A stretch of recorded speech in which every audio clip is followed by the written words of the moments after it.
básicamente en las enfermedades más comunes. Algunas referencias, esto ya seguro lo vieron en la parte de anatomía, pero solo para hacerles recordar que hay diferencias entre la laringe del adulto y la laringe del niño. Sabemos pues que la laringe es un órgano que tiene cartílago, tiene músculos, tiene ligamentos, y la forma de la laringe en el adulto es una forma cilíndrica. Esta laringe la podemos dividir en tres partes, una parte supraglótica, glótica y subglótica.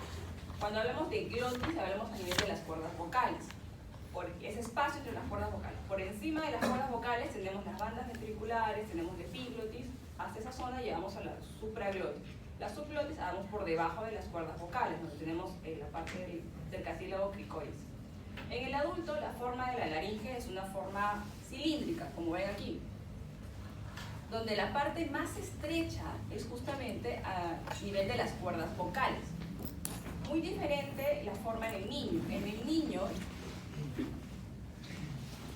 En el niño, la forma de la laringe es una forma cónica, como embudo, en donde la parte más estrecha no es a nivel de las cuerdas vocales, sino a nivel de la zona de cricoides, a la zona subglótica. ¿Esto por qué presenta relevancia? Porque en los niños, una laringitis, como vamos a ver, por ejemplo, es el CRU, rápidamente hacen disnea. En cambio, en los niños, en los adultos rápidamente hacen disfonía. Otro punto importante que recuerden es que a nivel de las cuerdas vocales, el epitelio es un epitelio escamoso. Es un epitelio escamoso no estratificado a diferencia no queratinizado a diferencia de la piel. ¿Qué quiere decir? Que no es un tejido de queratina en la parte superior, pero debajo de este epitelio tenemos una lámina propia que podemos dividir en una lámina superficial, intermedia y profunda.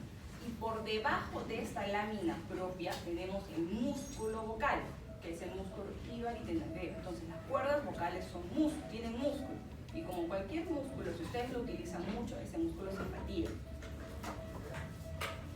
Debajo del epitelio, la capa de la lámina intermedia y profunda de esta lámina propia forma el ligamento vocal, ¿no? Y es importante que este ligamento vocal en una cirugía, por ejemplo, se conserve. Si no, la voz también va a ser alterada. Entonces, dentro de las patologías que vamos a ver más comúnmente, salgan ya de la carrera de medicina, van a ver que una de las cosas más frecuentes son las infecciones respiratorias, que es el pan de cada día de cualquier médico general. Dentro de las infecciones respiratorias, algo que usualmente se presentan es la laringitis aguda. La laringitis aguda usualmente está en el contexto de una infección respiratoria alta, por ejemplo, un resfriado común, una faringitis aguda. Entonces, generalmente es viral, igual que esta patología de faringitis y resfriado común, pero se autolimita. Entonces, ¿cómo va a venir el paciente? Es un paciente de edad X que va a tener síntomas de resfriado, congestión nasal, dolor de garganta, puede haber un poco de malestar general, un poco de febrícula, ¿no? Y que en ese contexto va a ser una disfonía. Estos pacientes que presentan ya una laringitis aguda, sobre todo pacientes adultos, como hablo, en esos pacientes adultos el síntoma por lo cual va a estar afectado inicialmente es a nivel de las cuerdas vocales, va a causar disfonía, pero aparte pueden haber otros síntomas como puede ser odinofagia, que es el dolor al pasar los alimentos, disfagia, malestar al pasar los alimentos, puede haber tos, puede haber disnea, si es que hay una inflamación más inferior. Puede haber estridor, sobre todo en pacientes un poco más pequeños. ¿Qué se va a ver en la laringe? La laringe va a estar toda congestiva. ¿Cómo hacemos el diagnóstico en nuestros pacientes? El diagnóstico es básicamente clínico. No pedimos ningún examen adicional para poder ver hacia abajo las cuerdas vocales. ¿Cómo tratamos a estos pacientes con una laringitis aguda? Si sabemos que la gran mayoría es de causa infecciosa viral, es tratamiento simplemente sintomático. Como ustedes tratarían a una faringitis aguda, como tratarían a un resfriado común. A veces para poder agregarle justamente por esta disfonía que presentan, solemos agregarle un poco de corticoides para mejorar la inflamación. Hay casos especiales en donde no hay una inflamación difusa de la laringe, sino es una inflamación más localizada en alguna parte de la laringe. Como les mencioné, la laringe podemos dividirla en 3 partes. Entonces, sí, en los niños sobre todo, tenemos una enfermedad que se denomina supraglotitis. Entonces, en estos pacientes, que usualmente son entre 2 a 7 años de edad, se da una infección por el Haemophilus influenzae tipo B. Entonces, estos pacientes a veces presentan que no tienen el antecedente de un adecuado seguimiento del esquema de vacunas. Estos niños van a presentar una fiebre súbita, con agitación, con estridor y disnea principalmente. Y por lo mismo que les mencioné, la forma de la laringe es una forma tipo embudo, entonces el principal síntoma que van a tener sus pacientes es a nivel inferior de la laringe. ¿Puede haber disfonía? Sí, puede haber hidrofagia también. Entonces, esta es la laringe de un paciente adulto, que vemos que hay un poquito de engrosamiento a nivel del epiglotis, por ejemplo, supraglotitis, ¿no? A nivel del epiglotis, pero en estos casos se puede inflamar, pero vemos como la laringe es bastante grande, no produce mucha función. Muy diferente a la laringe de un niño, donde la laringe del niño es mucho más pequeña y una supraglotitis puede rápidamente causar una obstrucción de vías respiratorias. Entonces, el niño va a llegar a emergencia, porque justamente el niño no puede respirar, ¿no? Es la principal, como le mencioné, aquí hay disnea sobre todo. El niño va a estar en posición de trípode, ¿no? Las manos hacia adelante, el tronco hacia adelante, tratando con una posición como de olfateo, tratando de estirar la vía respiratoria para que no pueda pasar aire. Van a estar con boca abierta, puede haber cialorrea también en estos niños. Cuando tengan a un niño que llega a su emergencia con estas características, ustedes, y sobre todo si el papá o la mamá les refiere que son, no sé, antivacunas, por ejemplo, sospechen de que puedes tener esta entidad. Aquí, ni se les ocurra, por favor, con un bajalenguas, tratar de abrir la boca porque pueden generar un espasmo laríngeo. Entonces, lo primero aquí es asegurar la vía aérea con los métodos que ustedes crean conveniente. Tendrán una intubación traqueal, oxígeno, ya verán, pero necesitan asegurar vía aérea primero. Y después, recién, pueden hacer todos los exámenes para evaluación. Esta es una entidad que sí asusta mucho, sobre todo a los padres. La otra entidad, que van a verla esta hasta el cansancio en pediatría porque es una causa muy común en las emergencias pediátricas, es el CRUB, que es la laringotraqueobronquitis. Esta es la causa más común de estridor en los niños. Usualmente es viral, para influenza tipo A, tipo B, también hay otros virus que están implicados. A diferencia de la supraglotitis, el CRUB se presenta en niños más pequeños, hablamos 6 meses, 3 años de edad. Entonces también está en el contexto de una infección respiratoria anterior, un poco de resfriado, congestión nasal, puede haber un poco de fiebre. Estos niños pueden tener un estridor, una tos perruna, puede haber un poco de disfonía en niños un poquito más grandes y empieza a hablar ya. El tratamiento, como es una infección viral, también es un tratamiento sintomático. Humidificación, oxígeno, nebulizaciones, esteroides sistémicos. Cuando este CRUB se complica, porque puede sobreagregar a las infecciones virales, recuerden, podría en algún momento sobreagregarse una infección bacteriana. Se forma una traqueitis bacteriana en este caso por el CRUB, que es una sobreinfección del Staphylococcus aureus. Ya cuando hablamos de bacterias, ya necesitamos de todas maneras darle antibióticos. Usualmente son esos CRUB que, dándole tratamiento sintomático, no llegan a estabilizarse bien y siguen todavía con sintomatología muy marcada, sobre todo tos. Y aquí ya agregamos ya para cobertura de Staphylococcus aureus. Cuando tenemos una laringitis aguda, usualmente hablamos de una infección que no nos dura más pues, de 15 días, 30 días. Cuando ya pasamos ese tiempo, ya hablamos de que esta laringitis puede ser una laringitis, hablamos de una laringitis crónica. Y hay 2 entidades infecciosas aquí en nuestro país que ustedes no se pueden olvidar. Pacientes que puedan tener una laringitis por tuberculosis, que no es tan inusual como en otros países, y el otro es la infección por cándida, que también puede producir una laringitis. Entonces, en estos pacientes, ¿qué va a haber? Un paciente con tuberculosis, el paciente puede estar disfónico, puede haber tos y nada más. Puede ser que sea los primeros síntomas de una infección respiratoria. Podría ser que ni siquiera tenga síntomas a nivel pulmonar. Usualmente sí hay, usualmente tiene una tuberculosis pulmonar y que se agrega una tuberculosis laríngea, pero hay casos, se reportan casos donde solamente se hace tuberculosis laríngea. Entonces, en pacientes que ya tienen una disfonía o tienen síntomas laringeos, cuando hablamos de síntomas laringeos no solamente hablamos de disfonía, hablamos de disfagia, hablamos de disnea también, más de 15 días sin causa aparente, tenemos que hacer un examen para poder visualizar la vía aérea a nivel de laringe. Hablamos de una endoscopía laringea, que es con un tubo rígido, o hablamos de una nasofibroscopía flexible.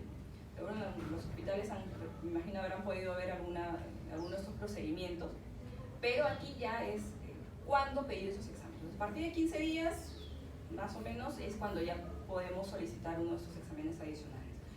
Hay excepciones, lógicamente, si tenemos un paciente que, por ejemplo, es fumador, y ven ustedes, pueden palpar unas masas a nivel cervical, no van a esperar a los 15 días porque ya probablemente se sospechan que sea un cáncer. Pero solamente 15 días, 30 días de disfonías, ya mandamos unas endoscopías laringeas o una nasofibroscopía flexible. En las tuberculosis vamos a evidenciar unas cuerdas vocales muy irregulares, como un tejido granulomatoso. A veces se ve también en las bandas ventriculares, a nivel de epiglotis. No se ve una superficie bastante lisa, bien rugosa. Aquí el diagnóstico, pues si tenemos si podemos hacer un BK de esputo y con eso simplemente hacemos el diagnóstico, porque estos obviamente van a ser bastante científicos. La cándida, o el tratamiento de tuberculosis, bueno, ya sabemos decirles, a nivel de la cándida, que es otra infección que se ve en pacientes, sobre todo inmunodeprimidos, puede haber iniciado como una candidiasis orofaringia y posteriormente puede haber pasado a una candidiasis laringea. Entonces, aquí el síntoma principal va a ser dolor. Esos pacientes se quejan de orinofagia sobre todo, puede estar también asociada a disfonía obviamente. Un hinchazón bien marcado, estos que están aquí son las cuerdas vocales, que ya están muy irregulares, las bandas ventriculares, el epiglotis, todo bien congestivo, y unas placas medias blanquecinas con un lecho medio eritematoso. También se ve esto, a veces cándida, no necesariamente cándida laringea, sino cándida orofaringea en pacientes que han estado sometidos a diferentes dosis, diferentes tratamientos antibióticos, que van de médico en médico y los médicos lo único que saben es darles es un antibiótico nada más, y a veces antibióticos fuertes, a veces le dejan ceftriaxona por una faringitis, le dejan hasta amicacina, que nada tiene que ver la amicacina en una faringitis, pero ahí le dan amicacina, gentamicina, levofloxacina por una faringitis en teoría viral, y pues estos pacientes muchas veces pueden desarrollar una candidiasis orofaringea o laringea. Tratamiento pues explico para acá. Otra actividad no infecciosa es el reflujo faringolaringeo. Reflujo faringolaringeo. El reflujo faringolaringeo es bastante común en nuestra población. Básicamente se da por malos hábitos en la dieta. Es diferente, y aquí algunos gastroenterólogos pueden explicar, es diferente al reflujo gastroesofágico, incluso a la gastritis. Cuando vemos en una gastritis, hablamos de una cantidad de ácido mayor. Hay más ácido del normal que irrita, puede producir pirosis, molestias gástricas, etc. En un reflujo faringolaringeo, la cantidad de ácido muchas veces es normal. Pero ¿qué pasa? A nivel del esófago hay un esfínter esofágico inferior que está en conexión con el estómago. Este esfínter esofágico, por X motivos, no tiene un correcto cierre, se abre. Eso sobre todo ocurre en la noche. Entonces el paciente usualmente come comidas muy pesadas en la noche, o come muy tarde y inmediatamente se duerme. Este ácido, que a veces es una cantidad normal de ácido, sube e irrita a nivel de esófago y se va un poco más arriba, también hacia la laringe y hacia la faringe, que no están preparadas para recibir ácido. Pequeñas cantidades de este ácido pueden irritar la garganta. Entonces el paciente no se va a quejar usualmente de ardor en el estómago, no se va a quejar de pirosis. Los pacientes se quejan de síntomas muy inespecíficos. Puede haber un poco de disfonía, puede haber tos seca, nada más. A veces se quejan cuando es muy marcado, como que se les cierra, como que hay un espasmo en la laringe o en ocasiones de la nada. Hay una sensación de cuerpo extraño, como que hay algo que está ahí, que pica, que molesta. Carraspera, eso acá hace su compañero, eso, carraspera. O simplemente vemos como unos granitos ahí en la garganta. muy inespecífico. En estos pacientes, el diagnóstico sí se hace con una nasofibroscopía. Usualmente son pacientes que tienen semanas, meses con estos síntomas, a veces hasta años con estos síntomas. Se va a ver las cuerdas vocales, a veces un poquito hinchadas, ¿no? Edematosas, bastante rojo, sobre todo a predominio posterior. ¿Y por qué en la parte posterior de la laringe? Porque por detrás de la laringe tenemos el dental, esófago. A veces podemos encontrar una lesión que se llama granuloma de cuerdas vocales, que es una lesión justamente que aparece en la parte posterior también, ¿no? Y eso nos da mayor precisión de que pueda ser una laringitis crónica, ¿no? Aquí el tratamiento, primero son los cambios de hábitos en la dieta, ¿no? Decirle al paciente que no puede comer pues, su chifa o su pollo a la brasa en la noche, que coma algo más ligero en la noche, que espere por lo menos 3 horas entre la cena y la hora que se va a dormir, ¿no? Y en ese intervalo tampoco nada de agua que pueda descender un poquito, ¿no? La menta, el chocolate son alimentos que justamente favorecen que haya esta reflujo faringolaringe también. Entonces hay que evitar ese tipo de alimentos, ¿no? Por lo menos, y adicionalmente a la dieta se le agrega inhibidor de bomba de protones para disminuir al máximo esa cantidad de ácido que se pueda subir. Mínimo unos 3 meses de tratamiento seguido con estos hábitos de dieta, ¿no? En nuestro país, pues, quien menos en la noche se come un chifitas, un caldo de gallina, que es el grasosito también, un lomo saltado en la noche. Entonces es común encontrar en estos pacientes, y es común encontrar al paciente que llega al médico con estos síntomas y el médico lo primero que le da es un antibiótico, ¿no? Y estos pacientes van de antibiótico, un antibiótico, y obviamente no van a encontrar una mejoría porque no es ningún proceso infeccioso. No hay fiebre en estos pacientes, ¿no? Pero igual le dan antibióticos. Dentro de hablamos ya de tumores, como les mencioné, hay que recordar que las cuerdas vocales tienen varias capas, ¿no? El epitelio, las láminas propias, ligamento y el músculo vocal. Hay una característica también importante que me olvidé de mencionarles a nivel de laringe, de las cuerdas vocales. Si bien casi todas las porciones de las cuerdas vocales casi hace contacto cuando hace fonación, solamente la voz se produce sobre todo a nivel con mayor contacto se da en los 2 tercios anteriores de las cuerdas vocales. ¿Qué quiere decir? Si tenemos una lesión en los 2 tercios anteriores de las cuerdas vocales, el paciente va a presentar bastante disfonía. Lesiones en el tercio posterior de las cuerdas vocales usualmente no generan disfonía. Por ejemplo, este granuloma que les he mencionado está en la parte posterior de las cuerdas vocales. Muchas veces el paciente no tiene ningún tipo de alteración de voz, pero si tenemos lesiones más anteriores como un nódulo pólipo que vamos a ver, el paciente es bastante distinto. Entonces, para clasificar los tumores, en general tumores benignos, hay diferentes formas. A mí me gusta utilizar esta de acá, que es mucho más sencilla para que puedan entender ustedes. La patología de cuerdas vocales podemos dividirla dependiendo de qué capa es la que está afectada. Si tenemos a nivel del epitelio, tenemos 2 patologías benignas, que es la papilomatosis laringea y la leucoplasia. A nivel membranoso tenemos los nódulos, los pólipos, los quistes, masas, etc. Y misceláneos, tenemos el edema de Reinke, el granuloma, los vasculares.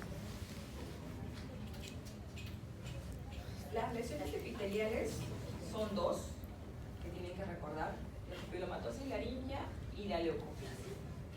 La papilomatosis laringea es la neoplasia benigna más común a nivel laringeo.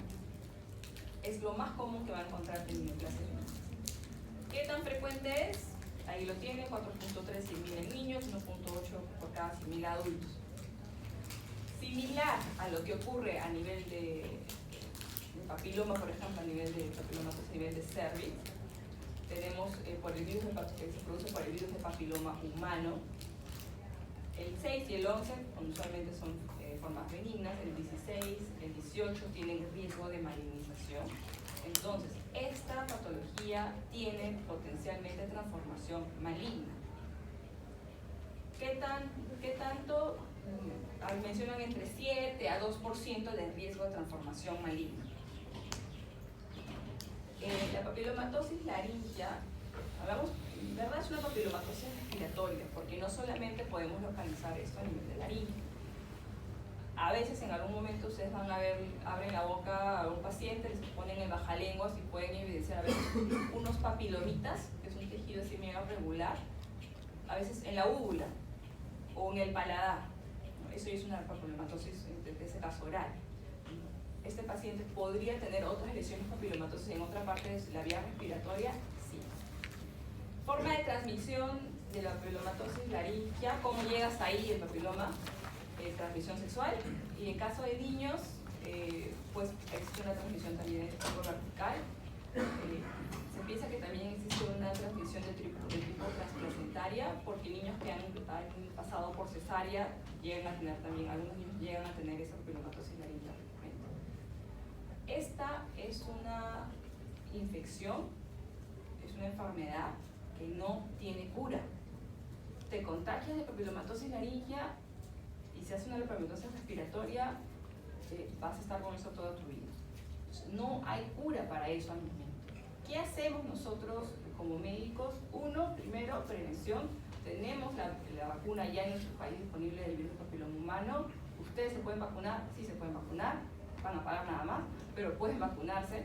Es decir, tienen la oportunidad, háganlo.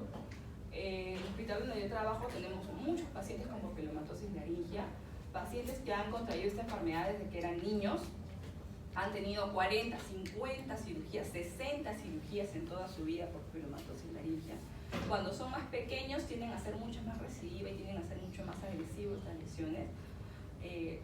Como es potencialmente maligna, también puede llegar incluso a pacientes que se han pasado, transformado a un carcinoma escamoso, ya, y el manejo es muy diferente. Vamos sacando las lesiones, entramos a sala de operaciones para sacar estos papilomas que a veces son como coliflores que hay y a veces no se llega a visualizar nada. Tratamos de sacar lo más posible cada cierto tiempo cuando el paciente presente muchas molestias, puede presentar disnea, disfonía muy marcada, ¿no? A veces tenemos que colocar hasta traqueostomía para poder así, operar, ¿no? Entonces son lesiones que no tienen cura. En pacientes adultos, usualmente el paciente viene por disfonía, porque generalmente se localiza en las cuerdas vocales, ¿no? Ya que si están muy grandes, están muy avanzadas, esta papilomatosis puede causar también disnea, ¿no? Ahí es importante que sean muy cautelosos cuando hablan con el paciente, ¿ya? Porque sobre todo pacientes adultos, porque como esta es una infección de transmisión sexual, entonces el paciente les va a echar la culpa probablemente o va a querer echarle la culpa a su pareja actual. Y este virus puede estar inactivo muchísimos años atrás, puede estar 10 años inactivo, porque se localiza en células que también están sanas y puede estar ahí. Y por X motivos, desencadenantes, estrés, no sé, alguna infección adicional que haya llegado, este virus se puede activar. Entonces, incluso cuando vean lesiones de papiloma oral, sean muy cautelosos a la hora de hablar. Igual recomienden, si es un varón, que su pareja vaya por lo menos a hacer su papá Nicolau, porque pueden tener también lesiones de papiloma a nivel cervical. Entonces, esta es una lesión potencialmente maligna, sí, y pues no tenemos cura para estos alimentos, solamente tratamiento sintomático. Lo que es la leucoplasia, que es otra lesión también epitelial, esta es una hipertrofia de la región, se llama una displasia epitelial, una hiperkeratosis. Mencionaba que las cuerdas vocales es un epitelio escamoso no queratinizado. Cuando ya tenemos queratina, ¿por qué se produce? Pues ser viral, mencionó también puede ser problemas de reflujos, humo de cigarro, etc. Pueden ser únicas, múltiples. Se ven unas placas blanquecinas, ¿no? En parte de las cuerdas vocales, en cualquier parte de las cuerdas vocales.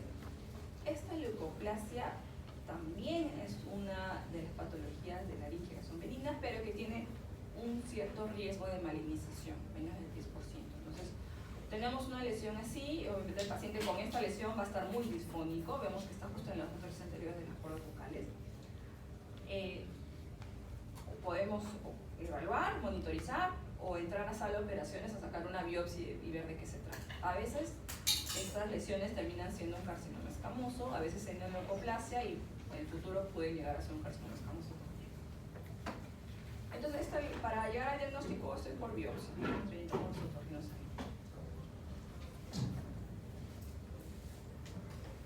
Ya más adentro de las cuerdas vocales tenemos la lámina propia, entonces vamos a tener lesiones que son bastante comunes también, que son los nódulos vocales.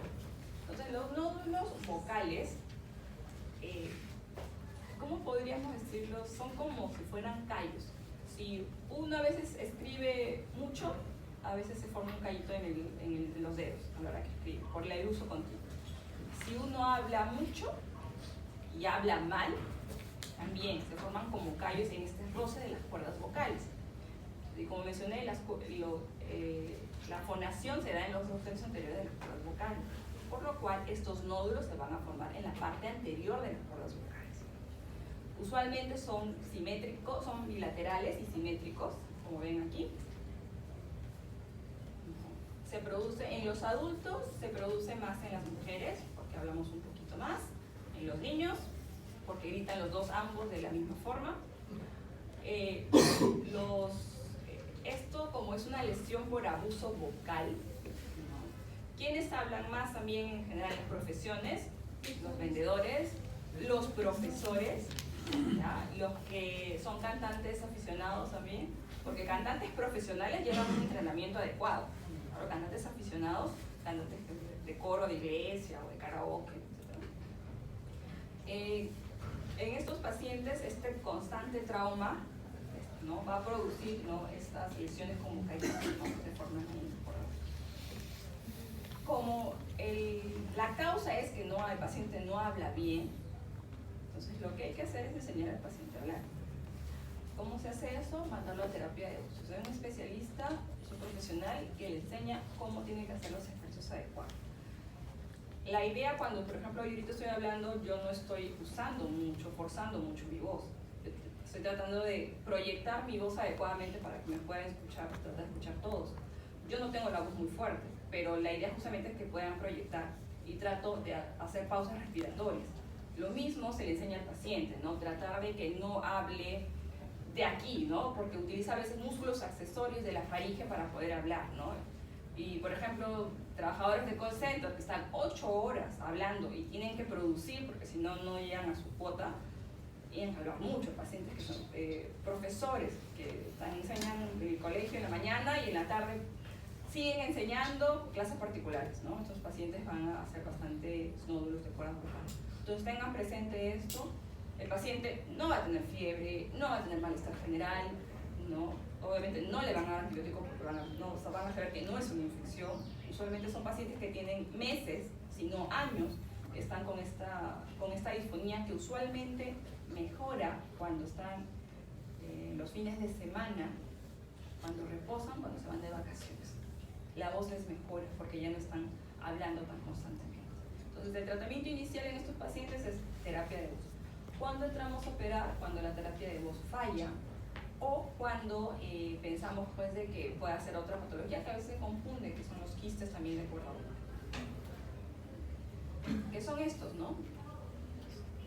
Son unos quistecitos, ¿no?, bien marcaditos. Lo que hacemos es una incisión y sacamos el quiste prácticamente completo, ¿no? Esto sí es quirúrgico, la foniatría no ayuda mucho allí en este. Otra lesión bastante frecuente son los pólipos de cuerdas vocales también. Los pólipos usualmente son unilaterales a diferencia de los nódulos. También se produce por abuso vocal. A veces pacientes que están anticoagulados pueden presentar pólipos de tipo hemorrágico. A veces el paciente grita por X motivo, porque no ha querido saltar, porque quería llegar a, no sé, y se puede formar como una pequeña hemorragia y formar este pólipo también posteriormente a eso. Como a muchos de estos pacientes son pacientes que también tienen un mal uso de la voz, aquí usualmente se hace foniatría justamente, y también se hace al mismo tiempo también cirugía, ¿no? Estos pólipos con foniatría solamente no mejoran, ¿ya? Pero le tenemos que enseñar igual al paciente que tiene que hablar bien posteriormente. Entonces complementamos con las dos cosas muchas veces.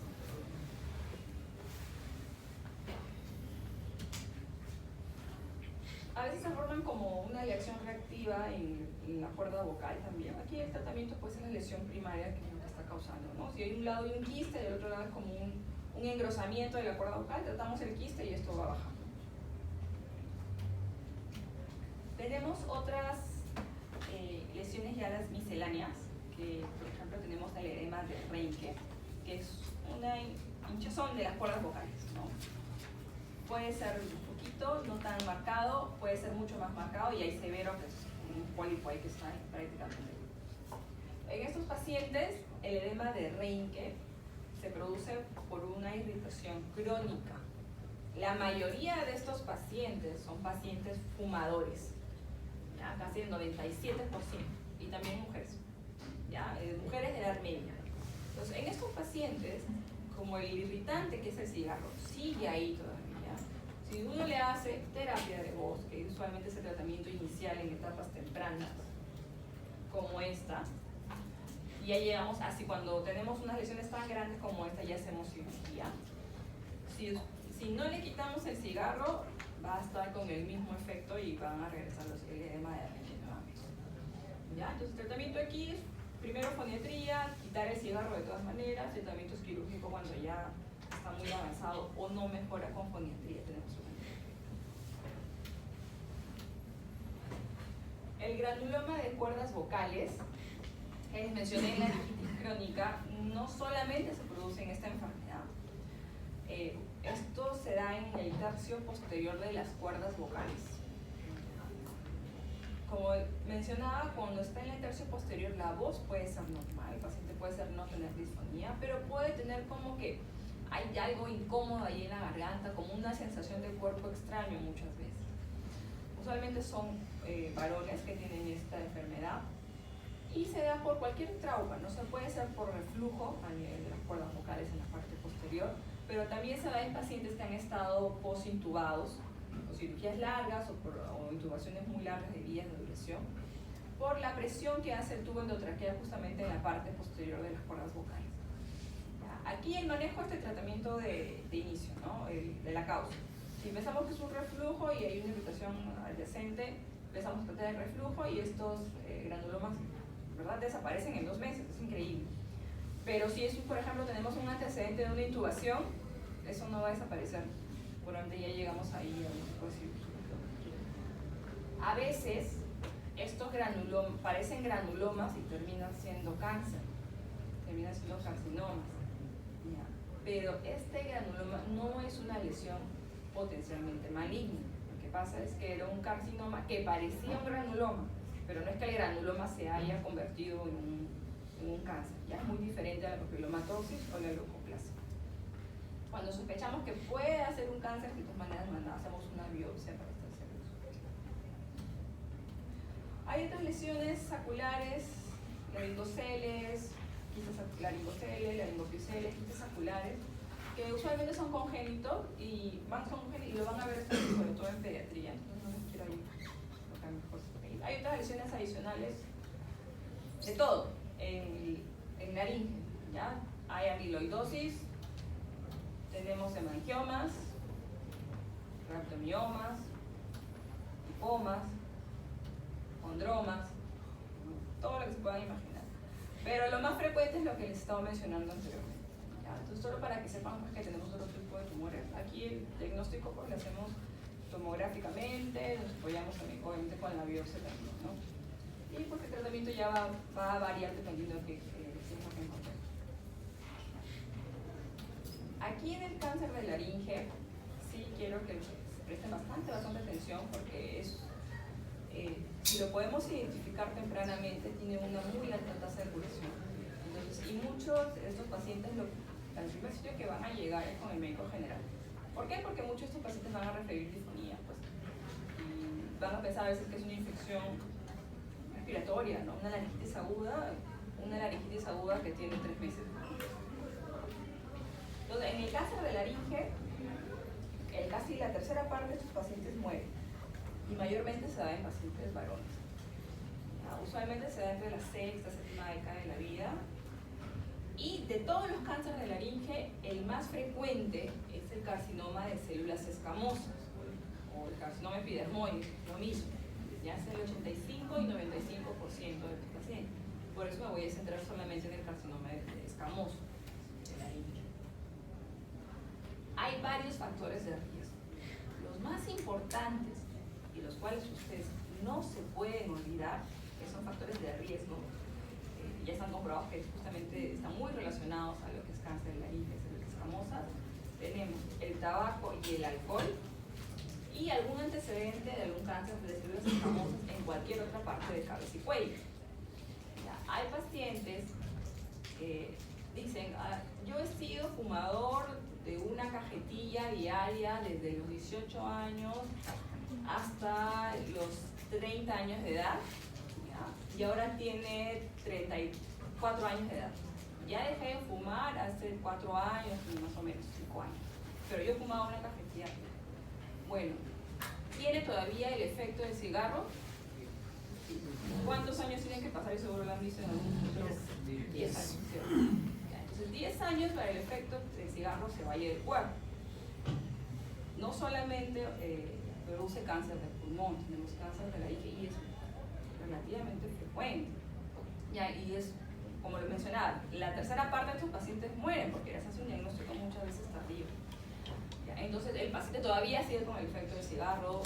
Hay unos pacientes que felizmente le dan solamente una corditis, un edema de Reinke, pero pueden llegar también, en algún caso, ya hacerse un carcinoma escamoso, ¿no? Hay otros factores de riesgo también, una irritación constante por el ácido, por un reflujo laringofaríngeo, también se ha mencionado que está asociado, otras toxinas como puede ser asbesto, asfalto, polvo de cemento, madera, también está asociado, el virus del papiloma humano también, cierta susceptibilidad genética, y pues lo que ocurre también en todos tipos de cánceres la dieta, ¿no? Poca fruta, mucha carne y grasa, ¿no? Usualmente demora un poco más de tiempo antes de sacar. Lo que sí no se pueden olvidar son estas dos cosas, lo que está justo en letras mayúsculas, ¿ya? Que son los más importantes en cáncer de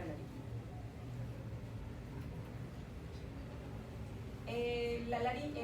El cáncer de laringe puede presentarse justamente en las 3 zonas que les he mencionado. Felizmente, la mayoría de los pacientes presenta un cáncer de laringe a nivel de glotis. Y si el cáncer, ¿no? La lesión está a nivel de las cuerdas vocales, el principal síntoma que va a referir el paciente es disfonía. Entonces, la disfonía es mucho más, se podría decir, visible o escuchable, porque el paciente va a tener que hablar todos los días, ¿no? En el trabajo, en centros de estudios, donde sea, le va a decir, oye, mira, pero tu voz se va a incomodar, y va rápidamente a acudir a un médico que le solucione el problema de la disfonía. En otros casos, esta lesión puede ser que el lugar inicial donde se produce no es a nivel de glotis, ¿no? Sino a nivel de supraglotis, hasta un 40%. Entonces, si está más arriba, entonces la principal molestia que va a referir el paciente es disfagia. En menor medida, 1%, es a nivel de subglotis. Aquí el paciente va a llegar con disnea y ya va a llegar a la emergencia probablemente. Entonces, los pacientes que usualmente van a ustedes a llegar a tener en consultorio externo, pueden ser estos pacientes de disfonía y que tienen disfagia. Entonces, ustedes sospechen de estos pacientes. A nivel de glotis, que es el más frecuente, usualmente no hace diseminación linfática, porque no hay una buena distribución linfática a nivel de glotis. Cuando tenemos lesiones, el paciente viene con una disfagia de inicio, y sospechamos que es un cáncer, por favor, no se olviden siempre de palpar cuello, ¿ya? A veces tenemos una disfagia, tenemos una disfonía y tenemos bastantes adenopatías o incluso tenemos hasta una laringe como si fuera ya fases avanzadas. Este cáncer puede ser incluso transglótico, o sea, toda la glotis, supraglotis, glotis y subglotis, y es una laringe como si fuera una piedra. Es básica así, como si fuera una piedra. Entonces no se olviden de palpar a esos pacientes, pues ya lamentablemente muchas veces no hay nada que hacer en estos casos. Ya, pero no se olviden de palpar cuello. Cuando roten cabeza y cuello, van a ver seguro examinar un poquito más ahí en ese aspecto. Entonces, como a otros síntomas también adicionales que pueden haber, otalgia, por eso una otalgia más que todo referida, y pues las lesiones, las manchas en el cuello que estaba mencionando, ¿no? Que como les digo, es usualmente en los cánceres supraglóticos, justamente porque sí hay una diseminación linfática y es a los dos lados, ¿no? Puede estar en la lesión en el lado derecho y ven enopatías también en el lado izquierdo. Metástasis a pulmón, hígado, sistema esquelético, mediastino. Cuando ya vemos que hay lesiones, metástasis a piel, es muy mal pronóstico en los pacientes. El examen físico que vamos a encontrar, si tenemos alguna enopatía, vamos a encontrar algo en cuello. Le abren la boca, no hay nada. Nariz, oído, realmente no encuentran nada. Pero el paciente va a estar disfonía. Entonces ahí sí necesitamos algún examen auxiliar para poder visualizar hacia la parte inferior a nivel de las cuerdas vocales, de la glotis. ¿Qué podemos observar cuando hacemos esos procedimientos auxiliares? Pueden haber como placas blanquecinas, tipo leucoplasia. Pueden haber como úlceras a nivel de la laringe.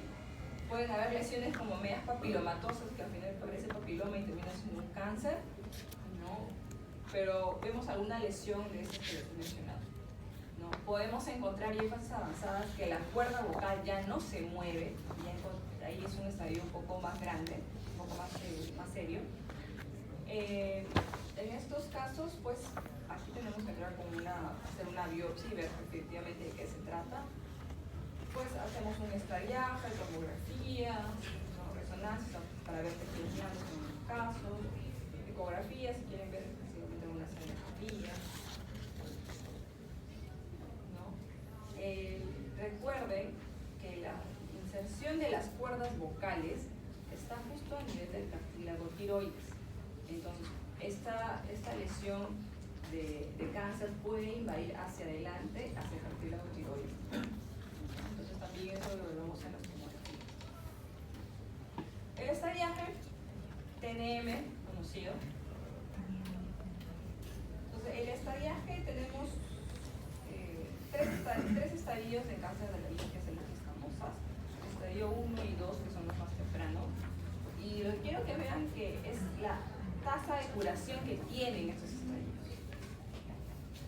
Con radiación solamente una curación del 90-98%. Con cirugía 95% y cuando ya vemos en T2 ya baja un poquito 80%. Entonces una tasa de curación bastante alta para un cáncer, obviamente en estadios tempranos. Ya en estadios tardíos ya es un poco más difícil de tratar, ya no la tasa de curación baja potencialmente. Aquí ya en estadios avanzados a veces hacemos cirugía, a veces cabeza y cuello sacar toda la laringe o laringe parcial. A veces no es posible por el compromiso que tiene o la extensión que tiene y se hace radioquimioterapia, ¿no? Y no quiero que se aprendan esto, lo que sí, más que todo, la tasa de curación, que quede el concepto que en estadios tempranos es bastante, hay una tasa bastante alta, entonces va a depender de ustedes a cuánto vean estos pacientes que puedan identificarlos correctamente y derivarlos oportunamente. Y para finalizar, algunos procedimientos nada más de vía aérea superior. Solo lo van a ver conforme vayan avanzando en los cursos de la carrera. La intubación endotraqueal para cirugía, para alguna emergencia, sirve solamente para permeabilizar la vía aérea por cortos periodos, ¿no? Y recuerden que no está exenta de complicaciones como ningún procedimiento que hagamos nosotros en medicina. Tenemos el riesgo de que se formen granulomas, como les he mencionado, pero también tenemos riesgo de que existan, por ejemplo, estenosis a nivel de subglotis, ¿no? Y que es difícil a veces de manejar a esos pacientes, porque bueno, uno lo abre y vuelve a cerrarse nuevamente en ocasiones. Entonces, el tubo endotraqueal, todos vienen de la misma forma, todos tienen un adaptador universal, tienen una línea radiopaca, una numeración en centímetros, tienen un balón, un CAF para poder inflar, ¿no? Usualmente los tubos endotraqueales para varones 7, 8, número 7, 8, mujeres 7, 6. Cuando nosotros operamos laringe, que necesitamos un tubo mucho más delgado, a veces utilizamos un 6, 5, 5, dependiendo del paciente, para que nos deje trabajar en la línea. Hay otros procedimientos que, sobre todo en emergencia, van a ver. Si, por ejemplo, hay pacientes que llegan con un shock anafiláctico, donde se cierra la glotis, ustedes con un tubo endotraqueal no van a poder hacer algo.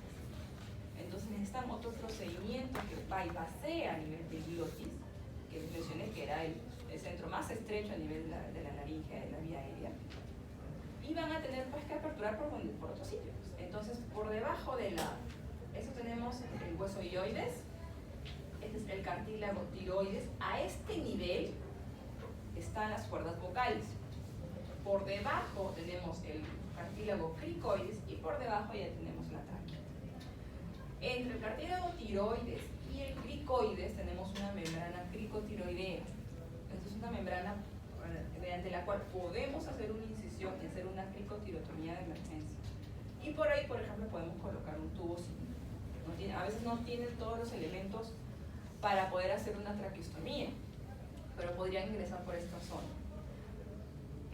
A veces más abajo, a nivel del segundo, tercer anillo traqueal más inferior, tenemos ya a nivel de la glándula tiroidea, que es un poquito más complicado de poder hacer de forma de emergencia, ¿no? Esa forma es mucho más rápida, más simple de acceder. Y la traqueostomía ya pues si necesitamos un osteoma un poco más permanente. Hay pacientes que tienen tumores y que necesitamos entrar a sala y necesitamos permeabilizar vía aérea de forma un poco más prolongada. Ya en estos pacientes pues hacemos una traqueostomía, ¿no? Pueden ser programadas, en algunos casos a veces también entramos de emergencia. Esas son las indicaciones, ¿no? Lo que hacemos es una incisión. Como ven, la tiroides en este esquema no está a nivel de cricoides, esta zona es mucho más fácil de acceder con una cricotirotomía. Pero en una traqueostomía tenemos que incidir, tenemos que separarlo a nivel muscular, tenemos que incidir, separar muchas veces la glándula tiroides también. No, esto probablemente lo van a ver mucho más en cabeza y cuello. Y esta es el tubo de traqueostomía. Casi todos vienen de la misma forma. Tiene una placa externa, una glándula interior, un obturador que tiene adentro. Puede haber con CAF, sin este CAF que tenemos aquí, puede ser fenestrado o no fenestrado. Cuando hablamos de fenestra, hablamos de como que hay unos huequitos en esta cánula interior. Entonces, no sé si se habrán dado cuenta en alguna de sus rotaciones que a veces el paciente tiene un tubo de traqueostomía y se tapa el tubo de traqueostomía y el paciente puede hablar. ¿Ya? Pero hay pacientes que se tapan el tubo de traqueostomía y no pueden hablar. ¿Ya? Entonces, ahí es la diferencia entre un tubo de traqueostomía con fenestra o sin fenestra. Entonces, si tienen, para que la voz pueda producirse, el aire tiene que venir de abajo, pulmones, tráquea y pasar por las cuerdas vocales. Entonces, ese pasaje por el aire por las cuerdas vocales va a producir la fonación. Si tenemos un tubo de traqueostomía que no tiene nada, o sea, de frente el aire entra por la parte externa hacia los pulmones y hacia el otro lado y viceversa. Entonces, no va a haber aire que pase de los pulmones y que vaya hacia la laringe. Entonces, el paciente no va a fonar. Pero si tenemos un tubo de traqueostomía, imagínense el traqueostoma, se coloca ahí la cánula y tiene unos huequitos. Entonces el paciente, este aire va a poder pasar, ya no va a haber un aire que va a ir hacia afuera, pero también va a haber una porción que va a ir hacia la laringe. Entonces va a haber aire que va a pasar, el paciente se tapa aquí y el aire va a pasar hacia la laringe y el paciente va a poder hablar, ¿no? Lo mismo va a pasar si, por ejemplo, tenemos, a veces no tienen fenestra, pero le desinflan este CAF, va a pasar un poco de aire por el costado de la cánula y también el paciente va a poder hablar cuando se tape su traqueostoma. ¿Ya? Entonces, esa es la diferencia básicamente de estos tubitos con fenestra y sin fenestra. ¿Ya? Por eso algunos hablan y otros no pueden hablar. Obviamente esto viene en diferentes diámetros. ¿Ya? Pues como digo, esto lo van a ver ya con mayor detalle y pregunten pues, cuando estén en cabeza y cuello. Porque cuando hagan internado, van a decir, bueno, ya que lo cure el interno, ¿no? Y tienen que aprender ustedes justamente cómo manejar estas cosas. ¿Ya? Listo. Consultas, preguntas, dudas, comentarios. ¿Todo quedó claro? Acuérdense, ¿eh? Hay lesiones malignas, hay lesiones benignas y hay lesiones benignas potencialmente malignas. ¿Ya? Las patologías de laringe, la mayoría son infecciosas, pues el CRU probablemente lo van a ver con mayor detalle ya futuro, ¿no? En pediatría todos se van a acordar, porque llegan bastantes pacientes, sobre todo si en invierno, en otoño, llegan bastantes estos pacientes. ¿Ya? ¿Quedó claro?